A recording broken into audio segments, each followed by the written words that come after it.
What's up, everyone? Good morning again. It's your host, Carlos Ponce at Advancio Talks, and this is episode 23 of Advancio Talks. We're live, and today we got Tim Cakir. I hope I got that right. He trained me well and at the beginning when we were out the air and how to pronounce it correctly, right? And yes, he is from AI Operator. I'm gonna let him introduce himself in a minute. And if you're just discovering us, well, welcome to the show. And if you've been here since the beginning, well, you know what we're about. So, Advancio Talks is where we sit down with the people actually building the future of business and technology, and not just talking about it, but doing it. You know, CTOs, founders, and the folks actually making the decisions that matter. So, whether you're drinking coffee, or commuting or just curious about what's actually happening in tech, stick around. Tim has got stories and insights you will not hear anywhere else. So that being said, let's jump right in. Tim, welcome to the show. It's great to have you here. Thank you very much, Carlos, for having me. And as we teased before, I gotta do that now. It's like, hey, hello, There everybody. you go. I always forget to do that. It's a pleasure to be here. Thank you very much for inviting me. No, it's a pleasure to have you to talk about.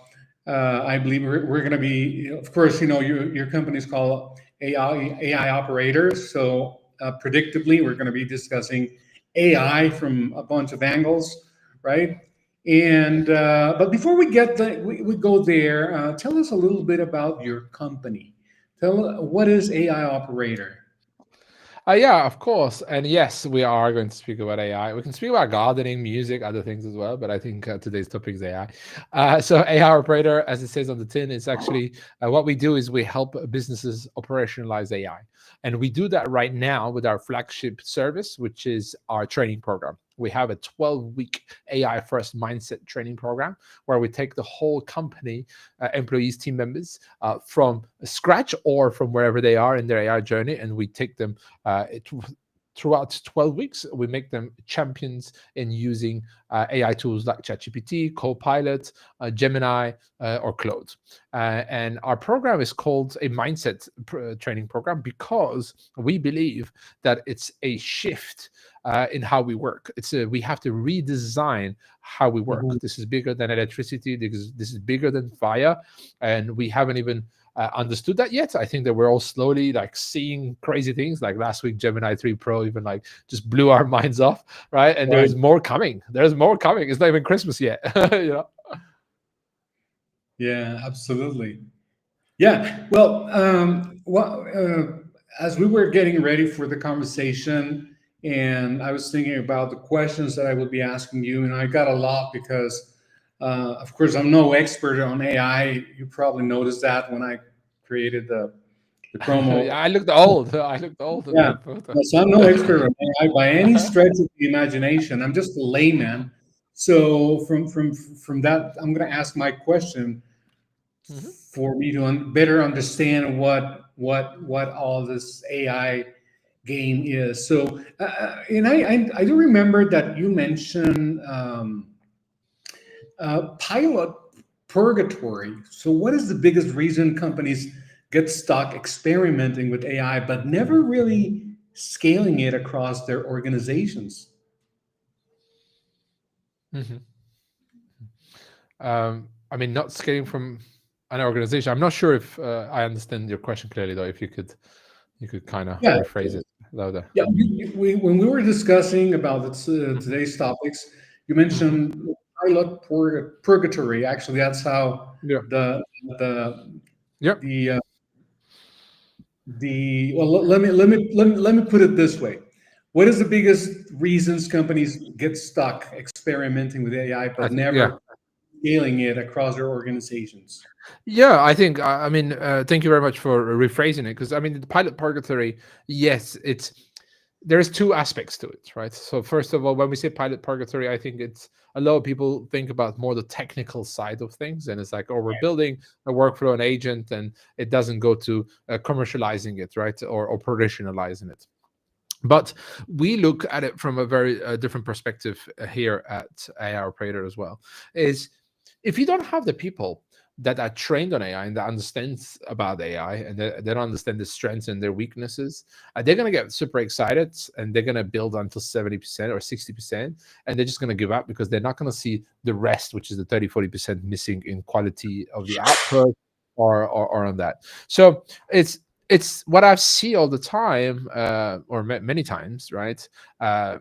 Leads that come and the conversations that we have is they're like, hey, I want AI in my business. Okay, great. Where do you want? I want this agent that is going to do these incredible things. And then it's like, okay, but is your team using, ChatGPT? They're like, yeah, some people have some personal accounts. It's like, oh, okay. So you don't even have a business account where you're all contribute to building custom GPTs, to building projects together. You're not contributing together as a business, as a team in operationalizing AI at the end of the day, right? And what happens is that then, the leader, the CEO or the CTO comes in and says, hey, we have to get AI and this is a project we're going to do. But you don't have anybody's buy-in because they have zero clue about AI. And also what I always say, they fear AI. Right? There's a lot of fear there Mhm. about AI. So we come from a love, not fear aspect. If everybody's trained on AI and everybody understands AI and they use AI every day and they make it their friend, what happens suddenly they go, oh, okay, well, now I understand that project and it's not to replace me, but it's to augment me, right? And when you have that, you're going to have the buy-in of everybody. And if you have the buy-in of everybody, this is where you're going to be able to scale your AI projects, right? So I think that there is a lot of fear. And by the way, this is not the leader's fault neither. It's the media, it's the news, it's everything that we see out there is pushed down on us because negative news travels faster than positive news, right?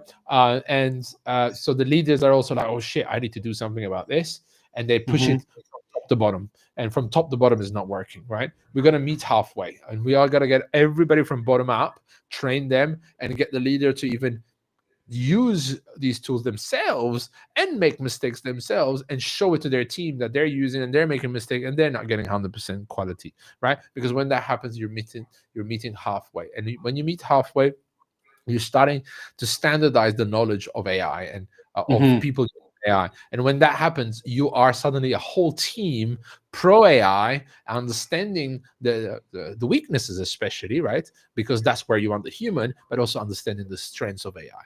And the second that happens, that pilot purgatory and the adoption increases massively. And I believe that have like a what 75% team adoption rate is impressive, right? So that's I think it's Mhm. impressive compared to the what 25, 23 or 23%, 25, yeah, something like that. Yeah. 23% industry average. So what is the secret to getting teams genuinely excited about AI instead of resistant? I think it's so what happens? It's not even a secret. I'm going to say it. It's definitely not a secret. It's actually very simple.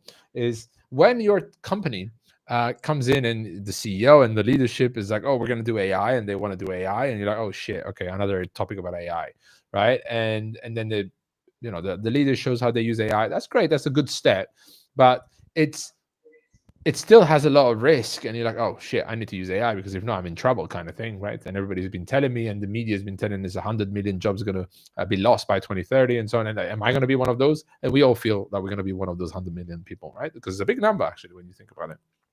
But in the world there are 8 billion people. Let's not forget that, right? Mhm. So it's not a secret. It's a leader hiring a company like mine, hiring me, right? Contracting me to come in and spend 12 weeks, 1 hour a week, with also 1 to 2 hours of weekly assignments outside the 1 hour a week, gives hope for everybody, first of all, and it gives them excitement because it's like, oh, my company is actually spending money on upskilling me with a real professional, right? That is coming from outside. Okay. That's like the first thing already, like, oh, okay. So my company is taking this seriously and they are upskilling me. They're spending money, they're spending time on making sure that I learn this AI thing and that I use it better. That already is a positive aspect. But also, what happens is that you get this crazy guy, right? So I'm doing most of I'm doing all trainings at the moment, right? And you get this crazy guy, which is me, and I call it the AI show, right? I come in and I excite everybody, right? Hmm. I come in, I share my screen, and I talk what's possible, what's not, what are the features, what I've done, and then then it's custom also to the companies, right? So then I show them how they could do their job or how I would do their job now with AI. Right. Even if I don't Hmm. know exactly their job inside out, I have a survey. I survey everybody. Right. We survey everybody. And then we have all the pain points, and I know the pain points, and they're like, okay, I know these pain points, so then I show how I would tackle that pain point with my new AI skills, and everybody goes like, oh wow, shit, like he did that in 15 minutes, I do that in 5 hours, right? And then they're like, okay, that's crazy, right? And then they learn that and they practice, they fail a few times, but by week 4 5, maximum 6, we have huge return on investment. We get minimum 3 to 5 hours per person of saving the time a week, right? But also the happiness of employees goes from here to here. They're like, oh my God, all that news about negative stuff, I know, I use it, I'm much more productive. And now I have the skills everybody needs me because I know how to use AI. Right. So we're Hmm. going really from a mindset, from a culture, from a love perspective. That's what we do. And when we do that, really, we are seeing, very high return on investment very quickly.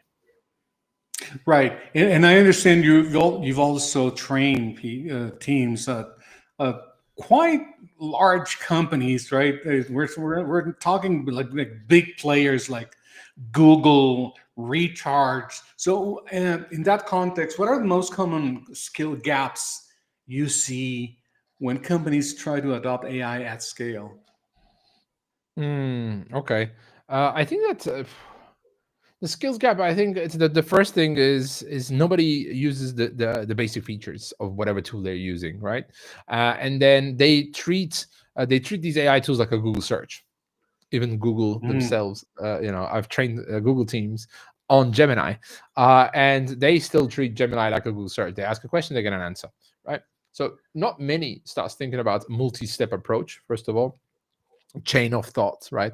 To actually take 45 minutes, put it on your calendar and spend that time with ChatGPT and have on your calendar in the event what you're going to do, right? And spend 45 minutes. Don't say, okay, I'm going to ask this and just get it done. No, say, in 45 minutes, I'm going to try to prepare my Q4 goals, right?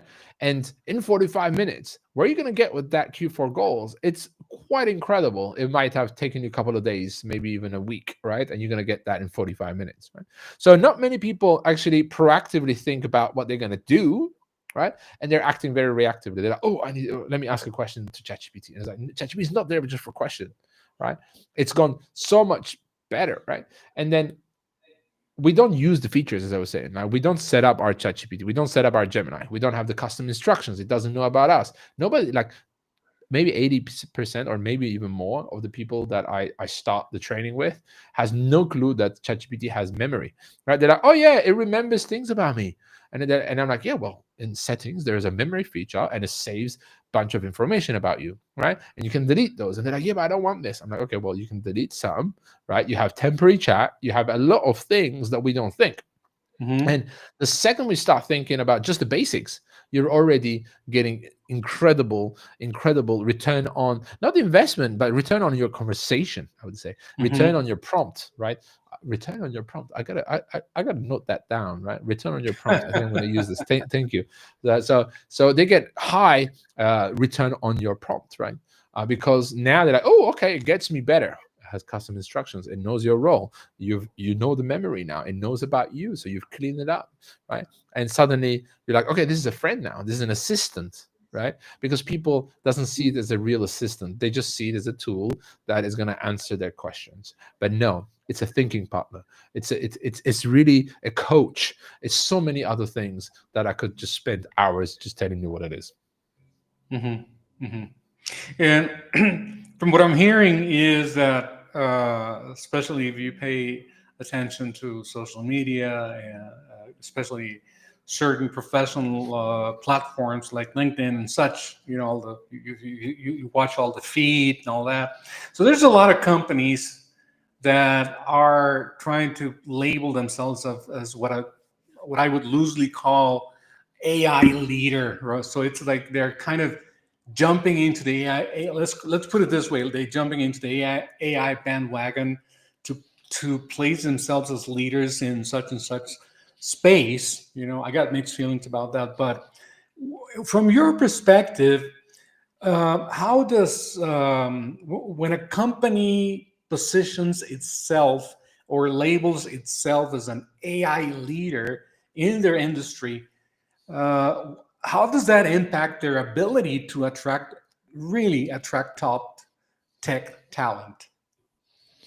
Well, I mean, who are these companies? Are they the real leaders, or are just like a lot of the city people that are calling themselves leaders? Right. I think that's a Could big be any question. company that labels themselves, say we are AI leaders because we just adopted leaders, and they just want to brand themselves as AI leaders without, sometimes very loosely, without any kind of use cases or real proof. They just want to brand themselves as AI leaders because they adopted such and such and such new platforms, and they use that branding of themselves to attract top talent. They're trying to use that self branding as AI leaders to attract tech talent. So the way I see it is, it's really not exactly a successful formula. So how do companies have to? What do companies need to know, or how do they need to brand themselves in order to really attract really great AI engineers or AI tech talent for to uh, to remain current, to remain competitive?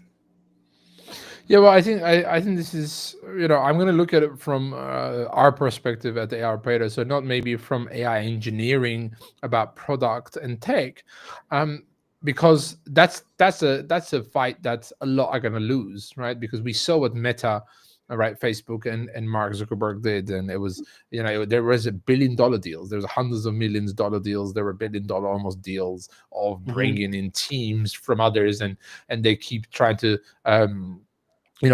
to take people from each other. They poach from different companies and so on by throwing a lot of money at them. And Hmm. I think that that's definitely not going to work for a lot of people that doesn't have that money, right? And what we see is those people that went to Meta for those monies, a couple weeks later they were like, oh yeah, I don't like it here. They went, right? Even now, one of the top guys in the industry is leaving Meta, right? So the money is not the thing, right? And it's not calling yourself a leader in AI that is going to bring people over whatsoever. It's actually a real Hmm. the mission. Your real mission, if you do have a mission, and it's not just monetary, right? You're gonna get troops now, wanting to come to you, right? Because I think that we have passed what we've seen from these big AI companies. We have passed the stage of hyper growth, right? Because these companies are now huge companies. So the money is not even the matter, is the mission, right? And when you read, a lot of people are like, yeah, we love OpenAI because it's mission driven, right? A lot of people, at, I'm gonna say it, but hopefully, Ellen, you're not watching this, or if you are, I'm sorry. But Elon Musk, being much more aggressive with his strategy, a lot of people don't like it, right? And potentially building something that is very uncontrolled, Hmm. is not what a lot of people wants to build, right? So I think that we're all gonna start seeing these little bunches of mission driven companies, right? And these are not most of these are not even going to call themselves as leaders, because they are automatically the leaders, right? Because when you say I'm a leader, you're usually not a leader, right? So somebody else has to say that you're a leader. You never say that you're a leader, right? Because if Hmm. I say I'm the best, potentially I'm not really the best. I'm just showing off and I'm trying to market myself. But when somebody else, a peer, says, "Oh, he's the best," you're like, "Oh, okay, he's really good," right? So Hmm. so I think that this self ego and calling yourself whatever is not going to bring the talent, right? But the second others can label you as a leader in the industry, as a mission driven company, right, you Hmm. are going to, you're not even going to go try to recruit, because your door, they're going to be knocking on your door, they're going to be like, hey, I want to work with you, right? So I think that we Hmm. have to start taking that approach now, and be much more mission driven and focus on on where we're going, and where we want to Hmm. go with this technology. This is a huge technology. It has, yes, a lot of downsides that it might bring, but the upside Hmm. is so big that we're gonna have to push through to get to that upside, to that upside. Even the downside in between might slow us down or might hurt us, right? So I think it's very Right, important to think about mission. right, right. And I was kind of reflecting, I was intrigued by today's topic or theme, which is, as as we're showing the viewers for here on screen, escaping AI pilot purgatory, right? How smart teams turn AI confusion into talent advantage, right? Okay, so thinking about this title is when you're, let me ask you this, when you're helping companies escape pilot purgatory, what you call pilot purgatory, what kind of technical expertise do they typically need to bring in to scale successfully? Well, it's a great question, but I think the technical skills needed are diminishing every day, right? They're reducing every day, right? We saw with Gemini 3 Pro. It's like Mhm. I could single shot a full application that has AI features. Wow, I'm not technical. I wasn't technical.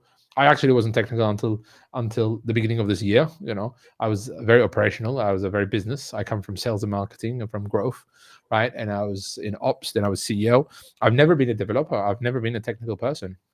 But in the last year, and I'm sorry, a lot of developers hate me because sadly, and I say hate, it's a very strong word. Maybe I shouldn't say it like that. But I had a YouTube video where I was a guest, and on the comments, I read every comment because I answer every comment myself, even if I'm a guest on somewhere else. And people were like, "Oh, this is bullshit. We can do better, and we're technical. He's not technical. He doesn't even know how to code and things like that." And then but I built a whole business in helping others actually get good at AI.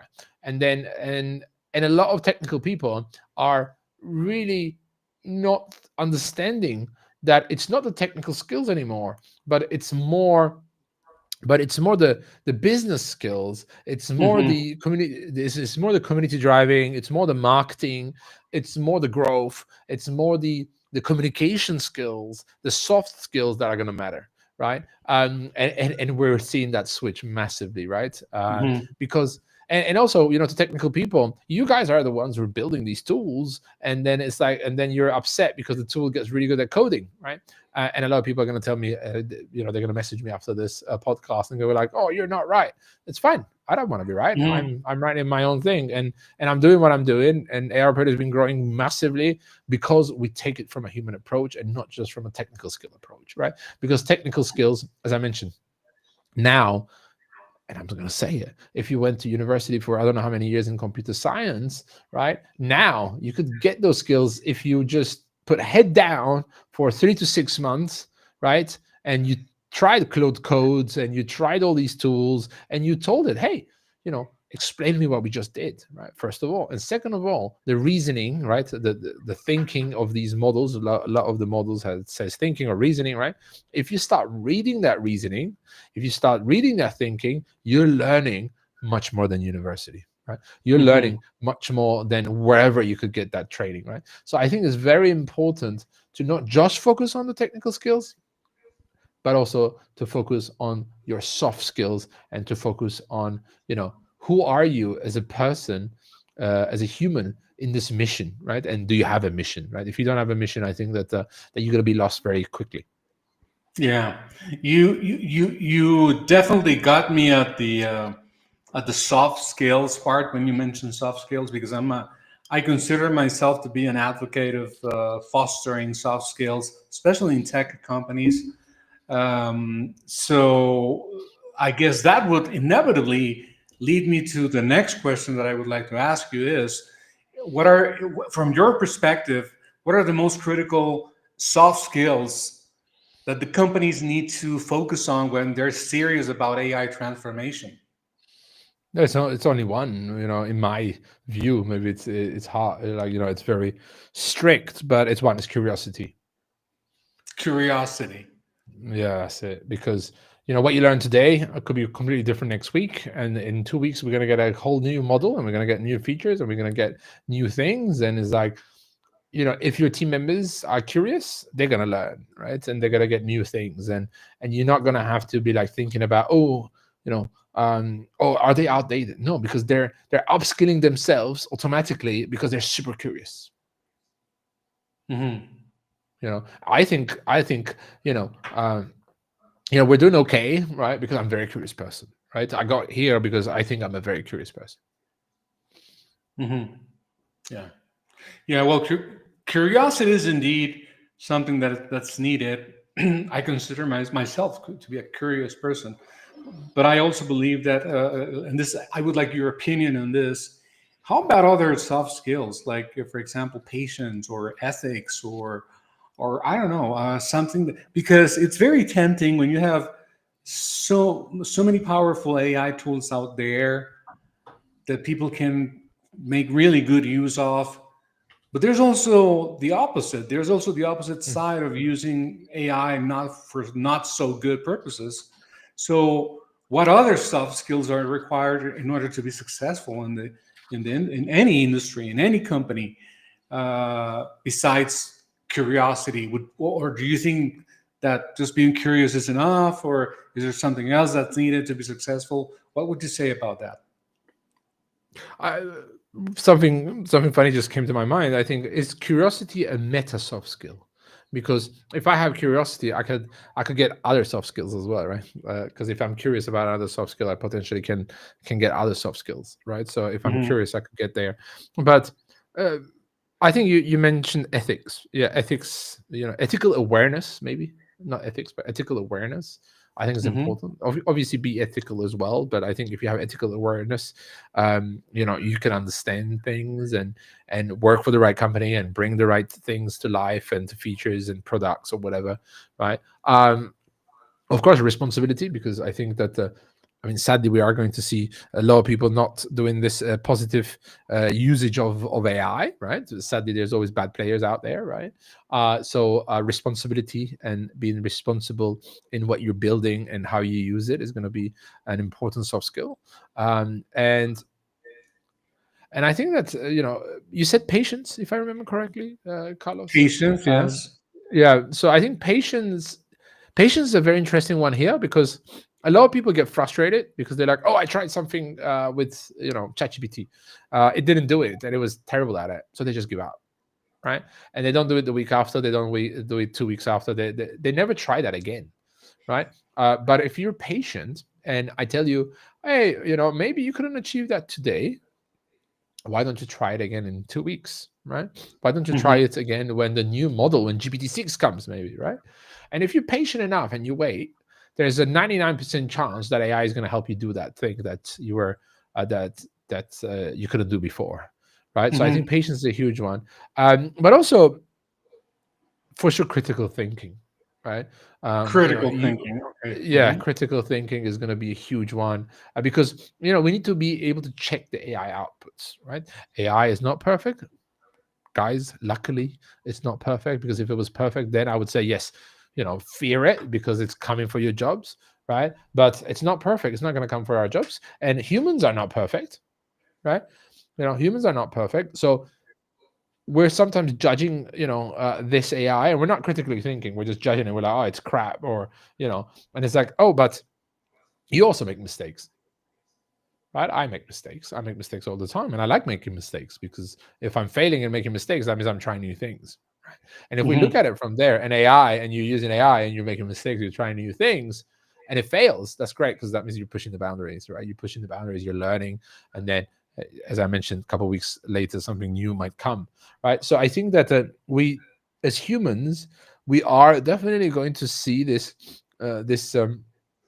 partnership which we started, right? This partnership between the human and the AI, right? But if we're not ethical, if we're not responsible, if we're not patient, and if we don't think critically and we don't check the outputs of the AI and so on, right? We are not going to have this partnership. We're going to have almost two enemies: the human and the AI, right? The human versus the AI, right? And that's where everything is going to be gloomy and doomy or whatever, right? It's going to get dark, right? Hmm. So I think these are the soft skills. But again, I think I'm very biased because curiosity is one of my core values in our business as well. It's curiosity, simplicity, and efficiency, right? Okay. So we're curious, we learn everything, we try everything, and then we keep it simple, right? We don't complicate things, and then we make sure that everything that we build and that we train and we do, that it's all about efficiency, right? And by Hmm. putting these three core values, we've been able to grow where we are, but with curiosity as our number one. Is our number one guidance. Hmm. Great. Uh, yeah. Well, Tim, unfortunately, we're running out of time, and but I only have one more question to ask you. And I know we're all excited, myself included. We're all excited about all things AI. Everything that's happening.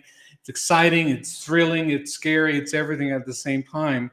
And even Scary. though a lot, yeah, and even though that a lot of us are even intrigued by it, and even if hesitant, but still intrigued by adopting it and everything. I can imagine that there could possibly be some resistance out there. So let's say that you find a team in an XYZ company that is resistant to AI. What would you say? Do you think could be a people problem, a training problem, or a hiring problem? I'd like to close with that. I guess it's first of all, I guess all, you know, but I'm gonna say it's a leadership problem, right? Because um, at the end of the day, is you're the leader. As the leader, you help set the culture, and but also, culture really happens when the leader or when the CEO is not in the room, right? So what have you built there? Is very important, and for sure, I think that the resistance. I don't think the resistance happens um, individually. It happens globally. It happens when each other kind of fears helps drive the fear forwards, right? So I think it's all, but the talent. I want to say something since we're closing, maybe is that the talent that you have, right? If they're culturally fit, right, and you've hired them and you've been with them for a while and they're culturally fit and you love them, but they don't have the hard skills or they don't have the technical skills, Hmm. you're in luck, right? Because they can learn all of that, right? Right. But if you don't, but if you hire somebody brand new that has incredible technical skills, but is an I don't know how to say the word in a nice way, but a not nice person, right? And not culturally nice, or I was going to use a bad word for it, you're in trouble because they have technical skills. They're going to come in, they're going to poison everybody, right? They're going to be like, Hmm. I'm the best or whatever, I'm the best at AI and so on. And you're going to see everybody else not liking that. And they're going to start, taking them away from your culture, taking themselves away from your culture and what you built and so on. And what's going to happen is that you're going to have this incredible one person that maybe has all the technical skills, but doesn't have any human skills, right? And Right. when AI can do all the technical stuff, and what are we going to need? I think the most important skills again are going to be, human driven skills, empathy and all that kind of thing are going to be the most important things as well, right? Um, and the day that we need that, if you don't have those people and you just have a technically incredible, a prodigy, whatever, right? I don't think it's going to work out. So I would really Mhm. invest in your people. If you believe they've been the right people till today, they will be the right people in AI. You just need to help them. You have to hold their hand, and you have to help them make mistakes and learn and push the boundaries and get into this new era, which is the AI first era. Right. Absolutely. Yeah, well, definitely. I mean, I'm sure there's a lot we can be here for hours talking about. Hours, yeah. Yeah, literally, like our AI is so exciting and thrilling, and it's everything at the same time, right? Uh, but I mean, unfortunately, we're limited for time, and but if viewers, if you're watching out there and you want to learn more about Tim's work and what he's doing, what he's up to, I am assuming you are on LinkedIn, right, Tim? Absolutely. Yeah, yeah. I And think it you're gonna put the is. Let me ticker. just Yeah, display it here. that's it. Yeah. It's okay. So you can reach out to Tim on LinkedIn at slash Tim Cakir. Cakir. Yeah, I think Carlos, anywhere you put Tim Cakir or Tim Cakir, if you put TIM space CAKIR, ask ChatGPT, I'll potentially. I don't think many people has that first and last name together.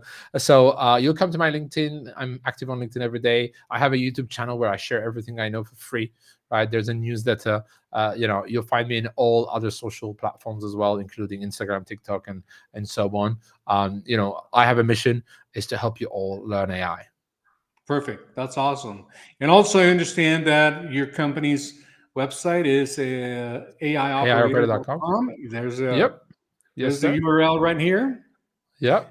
AIoperator.com. And also, if you want to reach out to Tim directly, you can just shoot him an email at tim@aioperator.com. Right? Right, That's Tim? it. Great.